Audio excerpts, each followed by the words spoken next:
this is Olive, and she's 4, and she's profoundly deaf in both ears, so she wears cochlear implants, which helps her to access some hearing. She also has cerebral palsy, which means that her speech is not very clear, and she struggles to move her limbs in the way that she wants to. We found out that Olive was deaf when she was about 8 weeks old. So one of the first things that we used to do was using sign. We'd do things like ready, steady, go. She was in the bath and we'd signed to her. She made a noise and started to splash, and just to show that she really understood that meant go. When Olive was about 8 or 9 months old, we realised that signing probably would be really difficult for her, so we started to look at other means of communication. My husband then threw himself into learning about switches, so we used to use switches to make smoothies and switches to switch toys on and off, and that was the beginning of our journey then to more sort of technology. She was about 14 months old when we did start using switches with her. We could have done it sooner, but she picked it up really quickly. As soon as she realised that she had control over what was going on and that she could make things happen, it was really fast for her. And it does help us that Olive knows what she wants and can be very stubborn. From as early as 8 to 10 months, you can be teaching things like switch work, bless you, and that switches are that sort of doorway to using assistive technology.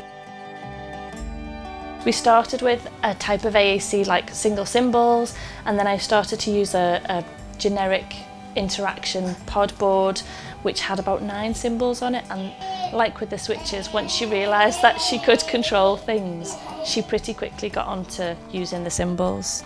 POD stands for Pragmatically Organised Dynamic Display.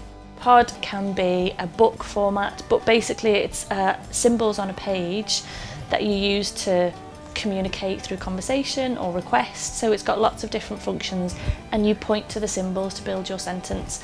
The good thing about that is that her grandparents really like it because it's really easy for them to use. Which colour? Purple! Do you want purple? Is that purple? No? What one's that? Blue, like your dress. One of the first things that she started to do was to tap the more symbol for I want more chocolate, because that is a really big motivator for Olive. On an ACE centre visit we used an iPad, but I remember it had a toy pig that we'd played with, and Olive really wanted the pig, and while we were all talking and not paying attention to her, she managed to find her way to the page with the pig on, and then repeatedly was pressing pig, pig, pig, pig, pig, and looking at us until one of us went, pig, you want the pig? And she was so excited. That was just a really nice example of that step up from the books to the high tech. Olive is a total communicator, and she'll use any means necessary. She'll talk, shout, tap, pull on your sleeve. Olive, she's not listening. She's not listening.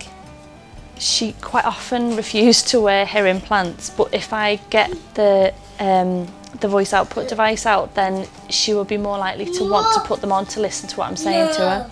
More what? Lots of fruit. But also she will copy what's said on the voice output device more so than she did with us. She will sometimes copy back what we say to her, but if she presses buttons on the device and it says a word that's novel or she likes the sound of, she will almost always try and copy it. It's encouraged her to talk more, whereas I think we got to a point where we weren't sure how much she would speak, and she became quite reliant on a lot of non-verbal communication. Hearing the words more and wanting to copy them has helped her speech come on. Oh, I need to change my socks because of the hole. Let's try. Ugh. Let's see. Mummy's smelly foot. Pooey! Oh, hang on.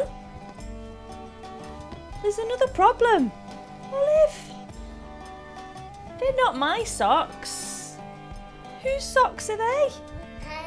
Connie's. They're Connie's. Are they big or small? Small. I've got no socks, look. you want to jump immediately to high tech, and you want to be able to, your child to tell these sentences and tell you these stories, but those small steps are really important for you as the adult to learn, because if we hadn't have gone from, if we'd have gone from 0 to 60 and gone straight up to a device, it wouldn't have suited Olive. It's not always easy, if I'm honest, to integrate the AAC. We have to remind ourselves to do it, and things like signing and using symbols. So signing in particular is easier because we always have our hands with us. The AAC device, we have to remind ourselves to get it out and to use it. I sometimes feel frustrated that she doesn't use it more, but because she's such a good communicator, it's about realising that actually it doesn't always have to be the device, and you don't have to jump from one thing to the next so quickly. It's really important to get those early foundations in place.